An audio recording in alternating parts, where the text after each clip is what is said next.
Hi everyone, welcome back to my channel. எல்லோரும் எப்படி இருக்கீங்க? ரொம்ப நாள் கழித்து ஒரு லாங் வீடியோ ஷேர் பண்ணியிருக்கேன். இந்த வீடியோவில் என்னோடய டெய்லி ரொட்டீன் பற்றி தான் சொல்லியிருப்பேன். இந்த 2 குட்டி வாண்டுகளையும் வச்சுட்டு ஒவ்வொரு நாளும் எப்படி நான் ஓட்டிக்கிட்டு இருக்கேன்னு சொல்லிட்டு நீங்களே இந்த வீடியோவில் பார்த்து தெரிஞ்சுக்கோங்க. வாங்க வீடியோக்குள்ளே போகலாம்.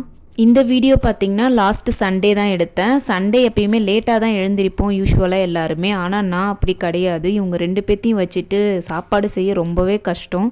அதனால் சீக்கிரமாகவே எழுந்திரிச்சிட்டேன். ஒரு 6:30 7 o'clockலாம் எழுந்திரிச்சிட்டேன்.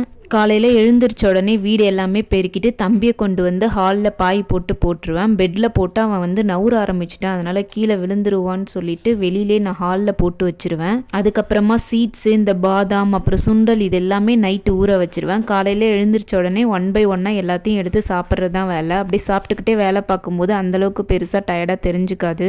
நேற்று நைட்டே மாவெல்லாம் அரைச்சி வச்சுட்டேன். ஏன்னா அடுத்த நாள் காலையில் கிரேவி வச்சுட்டு அது கூட இட்லி இல்லைனா தோசை ஊற்றி சாப்பிட கொஞ்சம் ஈஸியாக இருக்கும்னு சொல்லிட்டு முன்னாடியே வெங்காயம், தக்காளி, இந்த இஞ்சி, பூண்டு, தேங்காய் இதெல்லாமே கட் பண்ணி வச்சுட்டேன். பாப்பா எழுந்திரிக்கிறதுக்கு முன்னாடியே செஞ்சிடலான்னு நினச்சேன். ஆனால் முடியல. அவள் உடனே எழுந்திரிச்சு வந்துட்டா. அப்படியே பாப்பாவும் தம்பியும் விளாண்டுட்டு இருந்தாங்க. அவங்க கூட அப்படியே நானும் வேடிக்கை பார்த்துட்டு அப்படியே கொஞ்சம் கொஞ்சமாக செய்ய ஆரம்பிச்சிட்டேன். ஃபஸ்ட்டு சிக்கன் கிரேவிக்கு தான் ரெடி பண்ணிக்கிட்டு இருந்தேன். மசாலாஸ் எப்பயுமே கடையில் வாங்க மாட்டேன், வீட்டிலே அரைச்சி ஊற்றிப்பேன். வெங்காயம், தக்காளி, அது கூடவே மிளகு, சீரகம் இது எல்லாமே பச்சையாக போட்டு மிக்சியில் அரைச்சி எடுத்து வச்சுக்கிட்டேன். நடுவில் பாப்பா அப்பப்போ அழுவிக்கிட்டே ஏதாவது கேட்டுகிட்டே இருப்பா. அவளையும் பார்த்துட்டு இதையும் பார்த்துட்டு செய்கிறதுக்கு மணி ஒரு 9 ஆயிடுச்சு. அதுக்கப்புறம் குப்பை வண்டி வந்துச்சு. எடுத்துகிட்டு போய் குப்பைலாம் கொட்டிட்டு வந்துட்டேன். இப்போலாம் சோம்புலாம் நல்லா வாஷ் பண்ணிட்டு தான் யூஸ் பண்ணுறேன். ஏன்னா ரொம்ப க்ரீன் கலரில் இருக்குது. ஏதாவது சாயம் போடுறாங்களா என்னன்னு தெரியல. நீங்கள் எப்படி யூஸ் பண்ணுவீங்கன்னு கமெண்ட்டில் சொல்லுங்கள். நான் வாஷ் பண்ணிவிட்டு நல்லா கலர்லாம் போனதுக்கப்புறம் தான் போடுவேன். தேங்காய், முந்திரி, பொட்டுக்கடலை, சோம்பு இது எல்லாமே போட்டு அரைச்சி எடுத்து வச்சுக்கிட்டேன். ஃபைனலாக இப்போ தான் சிக்கன் வாங்கிட்டு வந்திருக்காங்க. இதெல்லாம் ரெடி பண்ணதுக்கப்புறம் சிக்கன் கிரேவி செய்யும்போது முந்திரியும் கூட சேர்த்து அரைச்சி நம்ம சிக்கன் கிரேவியில் போட்டோன்னா டேஸ்ட்டு ரொம்ப சூப்பராக இருக்கும். ஹோட்டலில் சாப்பிட்ற மாதிரியே இருக்கும். இப்போ கொஞ்ச நாளாக இப்படி தான் செஞ்சுக்கிட்டு இருக்கேன். டேஸ்ட்டு ரொம்பவே நல்லா இருக்குது. ஒரு வழியாக அரைக்க வேண்டியது, கட் பண்ண வேண்டியது எல்லாத்தையுமே ரெடி பண்ணி வச்சுட்டு சிக்கனும் அலசி வச்சுருக்கேன். லாஸ்ட்டாக கிரேவி செய்ய ஆரம்பிச்சாச்சு. ஒரு கடாயில் கொஞ்சமாக எண்ணெய் ஊற்றிட்டு சோம்பு, அது கூடவே வெங்காயம், கருவேப்பிலை போட்டு நல்லா வதக்கியாச்சு. நடுவில் அப்படியே பாப்பா ஏதோ பண்ணிக்கிட்டு இருந்தா. அவளையும் கொஞ்சம் சமாளித்து அனுப்பி விட்டுட்டு தக்காளி போட்டு நல்லா மிக்ஸ் பண்ணி விட்டாச்சு.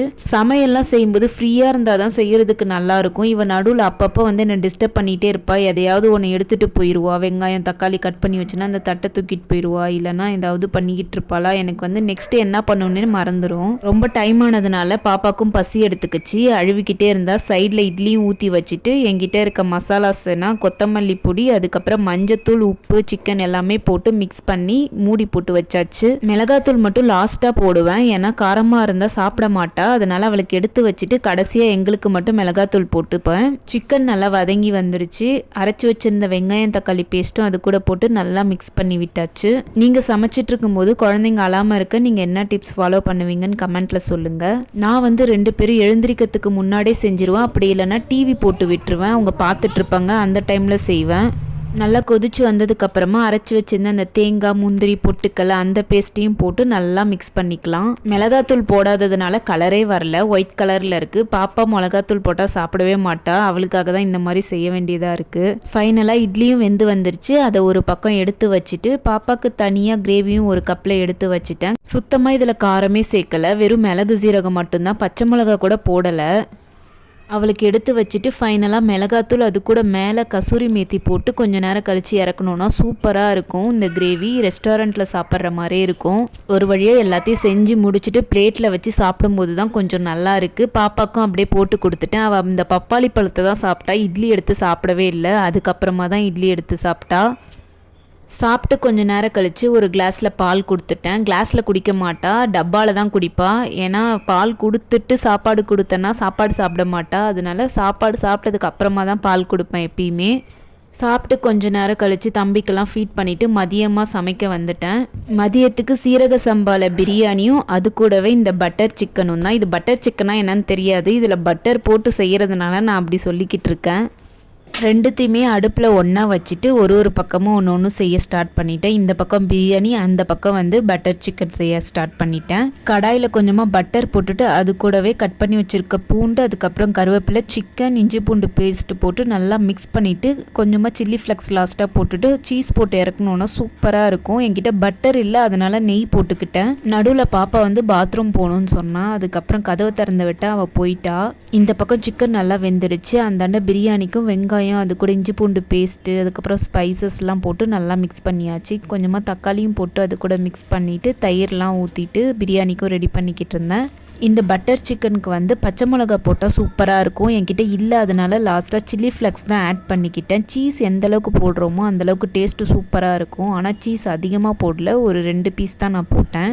கொஞ்ச நேரம் மூடி போட்டு வேக வச்சோன்னா நல்லா உருகிடும். சூப்பராக இருக்கும் டேஸ்ட்டு. கண்டிப்பாக ட்ரை பண்ணி பாருங்கள். இது என்னோடய ஃபேவரட் டிஷ்ஷாகவே ஆகிடுச்சு. என் ஹஸ்பண்ட்க்கும் ரொம்ப பிடிச்சிருந்தது. போன வாரமும் செஞ்சேன், இந்த வாரமும் செஞ்சு தர சொன்னாங்க.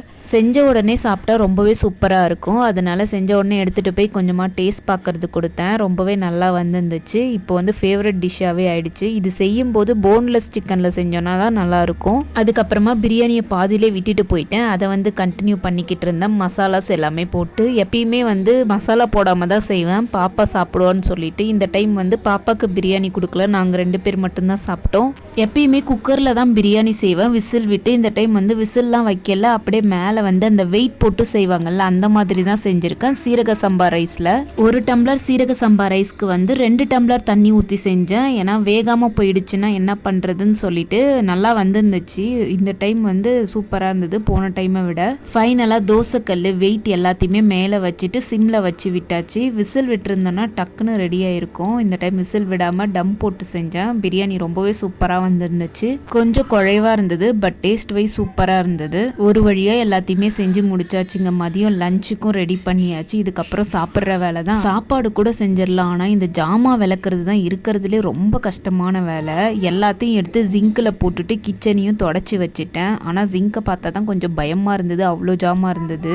இதெல்லாம் செஞ்சு முடிச்சு சாப்பிட்றதுக்கே மணி 1 ஆயிடுச்சு. வீடியோ பிடிச்சிருந்தா லைக் பண்ணுங்கள், மறக்காமல் சப்ஸ்கிரைப் பண்ணுங்கள். தேங்க்யூ ஃபார் வாட்சிங்.